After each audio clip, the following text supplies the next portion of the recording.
Diallo Yatara namoon naa leen ñoom ñëpp mbokk internet yi nga xam ne ñu ngi ñu doon bàyyi xel ca Touba itam ci li nga xam ne moom lañ leen indiloon nuy nañ leen di leen tataga seet naa leen luñ koy dooree bokk na ci taw bi nga xamante ni am na démb ci Ndakaaru daanaka doon loo xamante ni nag lu sonaloon askan wi la démb gis nañu ndox mi am na terewul jëwriñ jër wàllum assainissement Cheikh Tidiane Dièye wàcc na ñëw na file ci Parcelles Assainies gis askan wa na ñuy dundee moom la premier ministre woote fa en direct ci téléphone am parce que imam bi mu am kàddu yoo xamante ni yëkkati na ko moom premier ministre wax ni gouvernement bi dina def kem kàttanam ba mën a fexe wàññi jafe-jafe yi nga xam ne askan wi ñu ngi koy dund ci mbënd mi te yaakaar naa loolu aussi lu am solo la ndax dina mën a soulager quand même ñi nga xam ne ñooy dund ci situation bu mel noonu. Alors Djibi jàppale ñu aussi Lap Diop boobu. coono màggal gee ma bàyyeegul xam naa.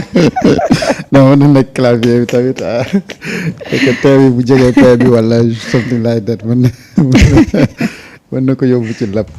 Alors soxna Marieta. sa question bi sax dara ci nam yaa ngi gis. l'appel du premier ministre. qui a soulagé toute une population. Alors maintenant commençons de ñu wax ci li nga xamante ni moom mooy la réalité. mooy qu'en réalité Sénégal dañu amoon un plan ñu def ci 700 milliards de nos francs CFA pour lutter contre l'inondation. ñu amoon des services dédiés pendant 12 bonnes années. Alors l'ancien régime ne ñoom dañu injecté beaucoup de milliards pour lutter contre l'inondation. La vérité mooy tey l'inondation est là sous Macky Sall je disais la même chose. responsabilité bi imputé wu ma ko woon ñoom ñi fi nekkoon dama ne responsabilité bi c'était l'ancien régime bi nga xamante ni dégagé woon na fi ay plan Orsec dégagé woon na fi nangam sangam wax na lu bëri ne dugal na ko ci xaalis bi donc disons de 2000 à 2024 régime yi fi jaar yëpp dañ ne injecté nañu beaucoup de milliards pour lutter contre l'inondation alors ñu gis ni nga xamante ni noonu la Ndakaaru bindoo nga xam ne géej gaa ngi nii ndox mi mën na ci déverser et cetera et cetera c'est-à-dire bu ñu amee donc cette volonté là dindi lépp lu nga xamante ni surfacturation la wala yeneen yu nu mel. ñu def un bon plan d'assainissement ñu liggéey ko waxuma pendant nawet de pendant la saison sèche ñu débaucher li nga xamante ni moom mooy tuyaux yi benn côté également da ngay gis ne ñenn ci askan wi seen indiscipline aussi indi na. ba fu ndox mi war a jaar ay tuyaux yu mel noonu seen indiscipline ak seen ñàkk ko toppatoo ñu dugal fa ay mbir ba nga xamante ni foofu day fatt ba ndox mi fa mu waroon jaar pour dem dootul fa dem et finalement dafay génn maintenant dans l'explication de l'imam da nga si jàngatee na donc foofu 70 kër ñoo ngi fa yu fa waruloon nekk waaw parce que daf ne 70 kër ñoo ngi fa yu nga xamante ni mënuñu am branchement Rigole ak ONAS même boo woowee ONAS ñu ñëw dañ laan la du ñu mën a am donc ça veut dire dans ci lotissement bi 70 kër yooyu noonu bokkuñ ci foofu alors 70 kër yooyu nan la ñu def ba nga xamante ni donc logé nañu foofu ba aujourd'hui donc le problème mu ngi commencé 70 yi nga xamante ni ñoom ñoo fa implanté wu te waruñu fa woon implanté wu ça c'est un problème qui va régler donc ce problème là et problème boobu pour nga régler ko naka ngay def il te faut benn courage bu mat sëkk. à un moment donné pour ñu mën a defar dëkk bi il faut ñu toog ñu waxante dëgg. surtout mais oui le problème est là def nañu constat bi solution bi lii la alors il faudra ñu appliquer donc la solution mais des solutions temporaires déwén aussi bu ñu réglé wul le problème la même chose bu fekkee ne même quantité d'eau bi wàcc na même problème bi day ñëwaat. c'est sûr. alors pour éviter que déwén ñu dundat la même chose qu'est-ce qu'il faut faire la solution elle est simple. ñooñu nga xamante ni bokkuñu fa waruñoo fa woon nekk mais il faut les enlever mais def assainissement bi ba nga xamante ni ndox bi bu ñëwee dina dugg ci canalisation yi mu dem déverser ci géej gi. donc tous les pays ñi nga xamante ni liggéey nañ ci seen assainissement yenn saa yi mu taw lu ëpp téeméer junni yoon li muy daw Sénégal te bu tawee ba pare. ndox mi dem donc pendant muy taw mën nga gis ndox mais après la pluie quand même. c'est le beau temps. c'est le beau temps. mais ici nag après la pluie. c'est la calvaire. calvaire. galère gu métti. mais da ngay gis ñi lay filmel seen néeg yi. mais nga mu wóor la ne ñii du tey du suba du ginnaaw suba. alors bu fekkee ni si seen biir néeg yi la ndox yi dugg ça veut dire que ñoom fi ñu dëkk noonu place ndox la. et ki nga xamante ni moom moo yor ANAT par exemple. mooy agence nationale de l'aménagement du territoire. kooku lan mooy liggéeyam lan la fi liggéey. est-ce que moom sax nit ñi xam nañ ko. agence nationale de l'aménagement du territoire yow yaa chargé wu. pour nga def l'aménagement du territoire fii nit daf fi war a dëkk fii nit waru fee dëkk fii ku fi dëkk nañ la fi war a yëkkati. nii la ñu war a def pour ndox mi jaar fii dem fii nii la ñu war a def ni c'est-à-dire defal ñu benn plan boo xamante ni foofu la ñuy tënku moo xamante ni zone yi la ñu war a bay zone yi la ñu war a def lii zone yi la ñu war a def ba mu mat sëkk. mais yooyu yëpp defoo ko. nga bàyyi gaa ñi gox bu leen neex ñu dem dëkk fa num leen neex ñu dëkkee fa tey ñu gis na lotissement yu mujj yi soxna Marieta mais lotissement yu bon la lotissement yu nga xamante ni boo tawaxee ñaari kër ñu jàkkaarloo bu oto gaaree fii oto mënu la jaar beneen côté bi dëgg la de lotissement yi nga xamante ni suñu koñ yi tey bu ko yàlla waat ko mais amul assistance incendie parce que bu fekkoon ne tey dafa am luy tàkk fenn mais bu sapeur pompier ñëwee amul fu mu branché pour mu mën a secourir donc population bi te loolu yëpp dafa war a bokk ci li nga xamante ni moom mooy aménagement bi parce que yooyu ay conditions de saa du ay mala ñoo dëkk si dëkk bi ay nit ñoo fa dëkk te nit yi dañu war a am des conditions yoo nga xamante ni noonu la ñuy dëkkee dans les pays ñi nekk à l'étranger dañuy gis koñ boo dem di nga fa fekk benn poteau bu rouge bu nga xamante ni bii dañ ne sapeur pompier lañ ko prévoir ndox moom moo fay jaar en cas où incendie am fa suñu koñ yi xoolal amul donc on a un réel problème d'assainissement alors le ministre Cheikh Tidiane Dièye qui est en train de faire d'énormes efforts pour au moins trouver une solution oui un coup de fil du premier ministre c'est bon c'est pour soulager la population. Mais véritablement pour soulager la population, c'est de trouver une solution définitive. Et cette solution définitive-là, c'est pas aujourd'hui qu'on peut trouver ça. Et c'est dans le long terme. Donc quartier boobu ak yeneen i quartier yu mel noonu dafa bëri ci biir Ndakaaru. C'est pas que Parcelles Assainies donc xam nga bu ñu ne Parcelles Assainies donc mooy koñ bu nga xamante ni am na assainissement. et koñ boobu ñu wax ne moom la ñuy assainir mais koñ boobu moom moo inondé. moom moo inondé. loolu dañoo yéeme na de. Parcelles Assainies. maanaam koñ moo xamante ni am na assainissement.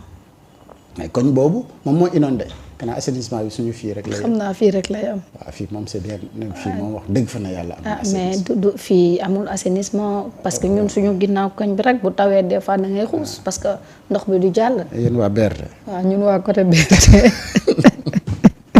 seen foofu dafa mos di am alors c'est pour dire en réalité lépp lu ñu mos di wax. ci mbirum assainissement ay slogan moom moo ci ëpp. et ce qu'on a constaté ci mbirum assainissement ci ndox. ci réew mi y avait que des plans d'urgence. et il faudra nag ñu jógee ci ay plans d'urgence ñu dem ci plan yi nga xamante ni ça va régler définitivement le problème man dama jàpp na question d'assainissement dans ce pays-là warul nekk problème ndax ñëpp waruñu dëkk rek Dakar. déedéet. et bu fekkee ni état yi liggéey nañu normalement ni ñu war a liggéeyee. nit ñi dëkk Dakar après daf leen war a mën a xatal. dañuy bëgg di dëkk un peu plus loin. am plus d'espace am plus de paix. mais day fekk ne état investir par exemple. ci ay transport de masse. xam ne kiy jógee Bambilor mën naa wàcc soit mu jël BRT wala benn transport en commun dem jël TER mu wàccee ko Dakar vite fait ça lui fait même pas 30 minutes yow mi jógee Parcelles di dem Dakar amaana tu vas faire 40 minutes. et que moom il fera moins de 40 minutes. su ko defee ki nekk fii di liggéey ak njabootam mais xam na njaboot gi nekk fii da koy sonal mais daf leen di préférer mu yóbbu ko Bambilor wala Gorom wala beneen côté. nga def ba nga xamante ni di nga am transport buy connecté wu et transport boobu buy connecté wu. mais ça permettrait à la population ñu am benn mouvement boo nga xamante ni day jóg et ñu jël courage si li nga xamante ni moom moo am ñu def assainissement boobu noonu mais tant que defuñu loolu les problèmes day continuer di am ndax nañu dëkkee moo ni mel. moo baaxul boo demee Médina bi nga xamante ni moom mooy cœur de Dakar tu trouveras les mêmes problèmes. même hôpitalu Grand Yoff. nga dem Grand Yoff. gis nañu démb inondation bu métti moo fa am si Madeleine Senghor bi. fees dell ak ndox. fees dell. donc foofu it c'est un problème biir hôpital fekk na ay malade ñu mënalul seen bopp ñoo fa nekk. wallaay ndox bi fees fa dell. un autre problème mu ngi noonu. alors maintenant osons dire wala poser les véritables questions. sans parparloo nag parce que parfois dans la communication gars ñi ñenn ñi gars yi génn wax ci li nga xamante ni c'est pas la réalité la réalité mooy les questions d'inondation ñoo ngi fii. te dafa yàgg alors nawet bi oui après gars yi nañ ko imputer ne nawetu Cheikh Tidiane Dièye la mais ci benn noor. wallahi boo bëggee régler les questions d'inondation au Sénégal du benn noor nga koy def. c'est un plan qui peut prendre peut-être 10 ans te plan boo xamante ni audacieux et courageux da nga ci ànd ak audace am courage pour régler ce problème-là et pendant 10 bonnes années yi nga xamante ni doon noppal chaque jour techniquement ngeen def li nga xamante ni moom moo ci war li fi jotoon am te mu fàtt. ngeen sécarte yépp li nga xamante ni jotuloon am assainissement te mu war a am assainissement ndox bi jaaree fa dem. ngeen gas ko dugal rigole yi ñu jaari noonu tabbi géej su ko defee bu ndox mi wàccee lépp jaar ci suuf dem tabbi géej askan wi nekk ci jàmm tant que defuñu loolu on n'aura pas de solution ci inondation bi. maintenant moi la question que je pose. mooy Mamour Diallo ak ñi nga xamante ni ñoo nekkoon ONAS de 2000 ba 2024. milliards yi ñu wax ne investir nañ ko ci ndox mi ana fan la jaar. pourquoi toujours ñuy continuer di am les mêmes problèmes.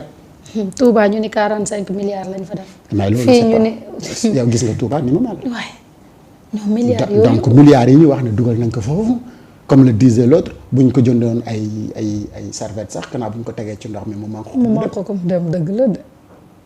donc milliards yooyu ñuy wax defuñu ko ci ndox mi. c'est ça la réalité et c'est ça la triste réalité moo tax audit bu nga xamante ni bu dul jeex. dafa war a am ci secteur boobu noonu ci ONAS ak entreprise yi nga xamante ni ñoom ñoo fa liggéey lépp luy surfacturation ba tax tey askan wi dund coono mais loolu ñu régler ko définitivement. parce que ces milliards là yi nga xamante ni moom la ñu wax ne la ñu investir ci ndox mi ba aujourd'hui ñuy continuer di am ay jafe-jafe mais man su may évaluer par exemple Cheikh Tidiane Dièye demain ci loolu laa koy évaluer combien de milliards la investir. ak ñaata solution la trouver par rapport ak budget bi nga xamante ne amoon na ko mais plus de 700 milliards de nos francs CFA wala 7000 milliards wax nañ ne dugal nañ ko ci question d'inondation. Kër Massar aussi. mais plan décennal. 7000 milliards ñu ne dugal nañ ko ci ndox au Sénégal. et pourtant duñ la wan fu nga xamante ni da doon inondé ba léegi te nekkul di inondé. ah bon gisuma ko de. li nga xamante ni moom moo fay am mooy des solutions temporaires comme li ministre bi def wàcc sur le terrain et assurer premier ministre mais ne dans une heure de temps on trouvera une solution pour évacuer ndox mi et pourtant on peut investir de l'argent moo xamante ni ñoom du ñu fa la ñëw et 30 minutes plus tard après taw bi ndox waratu fa taxaw normalement parce que dinañu am fu nga xamante ni ndox bi da koy yóbbu xam nga nag suñu dëkk yi ni ñu dëkkee dafay am ay montagnes am fu forcément ndox bi dafa am fu muy déverser donc loolu techniciens yi nga xamante ni ñu ngi ci dëkk bi ñoo ma gën a xam loolu nañu liggéey ci naka la ñuy def pour évacuer ndox mi. mais nag ba fu nit warul dëkk nag. ñu am courage pour wax ne fii nit waru fi dëkk. mais loolu tam beneen situation lay indi waa ANAT nañu génn parce que man agence la bu nga xam ne nit ñi pratiquement dañ koy fàtte. ko boo laajee peut-être ñi si chat bi sax ana kan moo nekkoon. ANAT directeur général su Macky Sall mënuñu la ko wax. xamuñu ko sax et pourtant moom moo tudd agence nationale de l'aménagement du territoire. bu dee agence boobu mu ngi liggéey correctement di wax nan la ñu war a dëkkee ci réew mi ak fu ñu war a dëkk ak fu ñu warul dëkk fu ñu war a bay ak fu ñu warul bay. mais nit ñi dinañ xam ne fa ñuy dëkk foofu yàlla ji du taw ba ñu inondé et ki nga xamante ni moom la ñuy wax mu def logement yi wala ñu jox autorisation de lotissement ak yooyu noonu ñu ne ko yaa sa minimum d'assainissement bi nga xamante ni da nga ko war a def boo ko deful kenn du la autoriser nga loo kii mais xoolal dëkk bi ñëppay jaay suuf. ñëppay jaay suuf de. donc cité yi ku mu neex jóg dem defari cité. wallaay cité yi nga xamante ni lépp la ñuy dagg du ñu prévoir benn assainissement. et mais lii ba kañ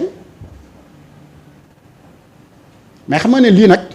ñi ko fi def du ñii nañu waxante dëgg à partir de 2024 nag jëm ca kaw lépp lu nga xamante ni am na fi ni cité amul assainissement ak yeneen ak yeneen ak yeneen yi ci li te à partir de là ñoom it bu dee dañu jël ay budget dugal ne dañuy lutter contre l'inondation li inondation bi continuer boobaa mën nañu wax na seen responsabilité mais li nga xamante ni moo fi am nii tey sérieusement c'est les responsabilités yi nga xamante ni mooy régime fi jàll te ba pare l'inondation à Dakar ça comme ni ko internaute bi waxee ça date de 1960 jusqu'à nos jours. Quand même mënoo comprendre président bu ñëw de Senghor à Macky. kenn mënul am solution par rapport ak inondation bi ça veut dire que kon li nga wax ci wàllum dëkkin bi aussi il faudra ñu xoolaat parce que ku jóg jaay suuf daggal fii dëkkal fii. fii te yow sa yoon nekkul ci assainissement bi. ñun bu doon taw ay weer moom xanaa day jékki-jékki disparaître. parce que yow 3 mois rek da ngay sonn. Roxy Mamadou Djigo doit nous rendre compte lan la liggéey ANAT pendant peut-être 9 à 10 ans yi mu def à ANAT. parce que Mamadou Djigo moom moo fa nekkoon. Mamadou Djigo waaw durant. waaw Koungheul ngeen de. durant mandat am yëpp. mais moom du nitu Thiès nitu Koungheul la. grand Djigo maa ngi lay nuyu. non parce que durant mandat am yëpp benn plan la lay wax ne la. def na ko pour l'assainissement. alors ñi nga xamante ni ñoom ñoo fa nekk. nañu rocc plan boobu xool lan la fi Djigo bàyyi comme plan pour régler les questions d'inondation et d'habitation ñan ak ñan yan zone la wax ne zone yi kenn waru fa dëkk. et zone yooyu noonu ñoom ñu am courage ñëw na leen hey sa waay zone yi kat kenn waru fa dëkk et zone yooyu noonu ñu aménager ko biir Ndakaaru gi. soo bëggee parc. à part parc Hann ak yooyu espace vert. amu fi bu yaatu bu nit war a mën a dem féexlu. amu fi de. da ngay dem biir Washington DC ngandi espace ngay gis yu bëri